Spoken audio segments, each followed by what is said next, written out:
Hello everyone, দুদিন ধরে তোমাদেরকে আপডেট দিতে পারিনি কিছু একটু প্রবলেমের জন্য। তো আজকে দেখো, আমার দুদিন আগে চিকেন রান্না হয়েছিল, বৌদি করছে, তো তার ভিডিও নিয়ে একটা চলে এলাম। চিকেনটা নিয়ে চলে এসছে দাদা, তার মধ্যে নুন দেওয়া হয়ে গেছে, হলুদ দেওয়া হলো, এরপরে জিরে গুঁড়ো ধনে গুঁড়ো দেওয়া হচ্ছে। তো তোমরা দেখো এমনি করে করবে এবং লাস্টে দেখবে কালারটা এত সুন্দর এসছে, দারুণ হয়েছে, আর রান্নাটাও খুব সুন্দর হয়েছিল। তোমাদের কাছে ভিডিওটা দেওয়া হয়নি। এরপরে টক দই দেওয়া হচ্ছে, দেখে নাও, টক দই দেওয়া হলো। এরপরে একটু তেল দিয়ে দিল, সর্ষের তেল দিয়ে দেওয়ার পর একটু সয়া সস দিয়ে দিল। এরপরে ম্যারিনেট করা হবে। চিকেনটা এবার ম্যারিনেট করা হয়ে গেল,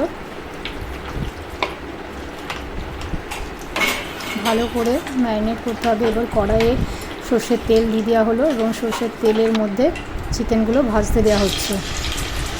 হালকা করে ভেজে নিতে হবে চিকেনগুলো, যেন হাফ একটু সিদ্ধ হয়ে যায়। রেসিপিটা কিন্তু বৌদি করেছে রান্নাটা, তো তাই তোমাদের কাছে তুলে ধরলাম।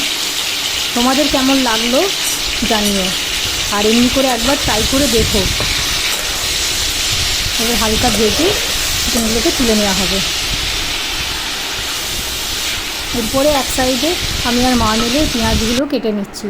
এটা চপারে করে পেঁয়াজগুলো কেটে নেওয়া হচ্ছে। পেঁয়াজ রসুন হলো। এরপরে কড়াইয়ে একটু ভাজা হয়ে গেছে, কড়াইয়ের মধ্যে তেলের মধ্যে একটু গোটা জিরে এবং গোটা গরম মশলা দিয়ে দেওয়া হলো। চিকেনগুলো ভেজে কিন্তু তুলে নেওয়া হয়েছে, গোটা গরম মশলা দিয়ে দেওয়া হলো।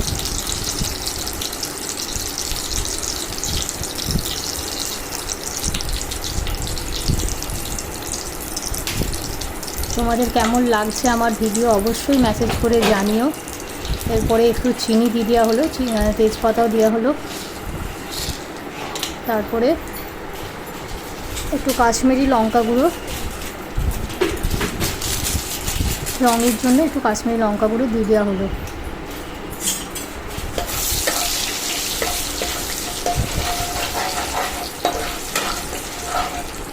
দেখে নাও, এরপরে যে পেঁয়াজগুলো কুচি করা ছিল সেইগুলো ব্লেন্ডার থেকে দিয়ে দেওয়া হলো।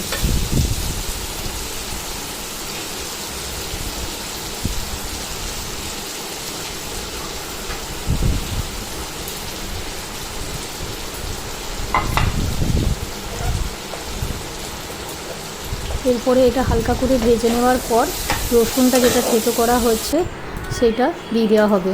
রসুনটা থেতো করছে মা।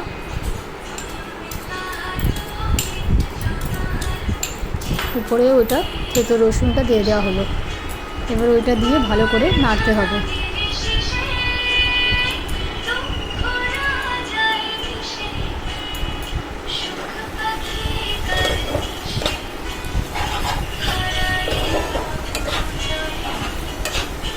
এরপরে আদা লঙ্কাটাকেও থেতো করা হয়েছিল, তো ওটা হাত দিতে ওকে বারণ করলাম, জল দিয়ে একটু দিয়ে দিল।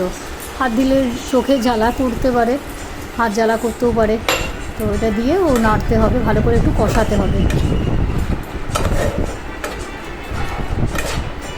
কষিয়ে নেওয়া হলো।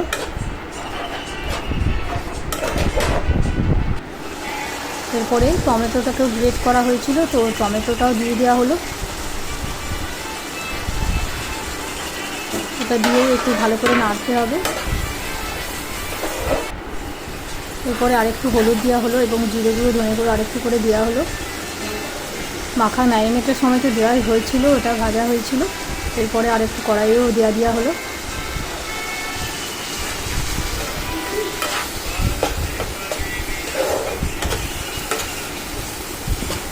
এরপরে ভাজা যে চিকেনগুলো ছিল সেগুলো কড়াইয়ের মধ্যে মশলার মধ্যে দিয়ে দেওয়া হলো।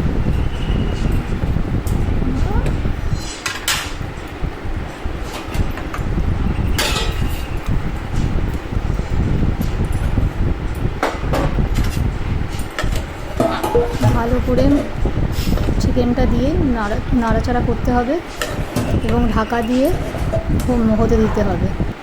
ঢাকা দিয়ে দেওয়া হলো। এরপরে একটা তড়কা বানাতে হবে, সেখানে একটা তড়কা প্যান নিয়ে তার মধ্যে একটু ঘি দিয়ে ঘি দেওয়ার পর দেখো এখনই কালারটা কত সুন্দর এসে গেছে। এদিকে তড়কা প্যানটা বসিয়ে দেওয়ার পর ঘি দিয়ে দেওয়া হয়েছে, ঘি দিয়ে একটু মৌরি দিয়ে দেওয়া হলো, মৌরি,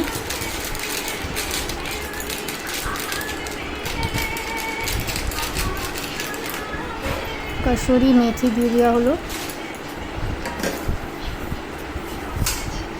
একটু কারিয়া পাতা দেওয়া হলো। এরপরে ওটা একটু হালকা নাড়াচাড়া করে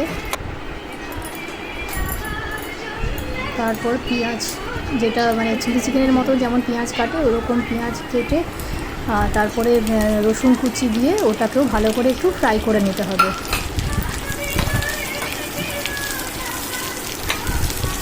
রসুন পেঁয়াজটা হালকা করে ফ্রাই করে নেওয়ার পর ওটা থেকে গন্ধটা খুব সুন্দর বেরোচ্ছিল এবং ওটার মধ্যে একটু রাঁধুনি ফোড়ন দেওয়া হলো। এই তড়কাটা যদি মাংসতে দেওয়া হয় খুবই সুন্দর গন্ধ আসে। তো তোমরা যদি বৌদির মতন করে একবার রান্না করো আমাকে নিশ্চয়ই কমেন্ট করে জানিও কেমন হয়েছে।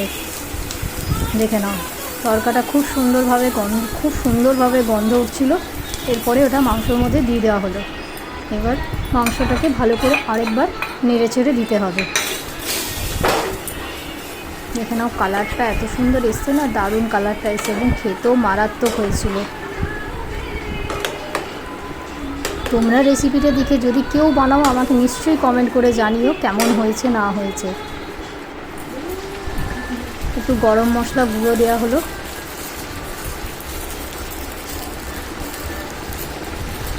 শাহি গরম মশলা যেটা ওটা দেওয়া হলো।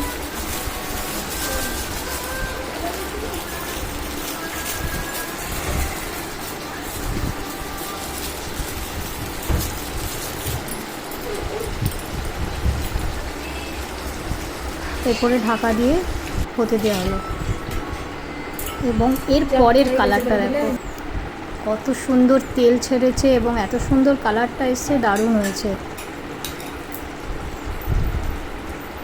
এরপরে আমি ওকে বললাম আমাকেই ফার্স্ট টেস্ট করতে দে, তো আমি টেস্ট করছি। খুব সুন্দর হয়েছে খেতে, তাই জন্য আমি আগে টেস্ট করলাম এবং কাউকে দিবি পরে দিবি, আমাকে আগে দে আমি খেয়ে নিই।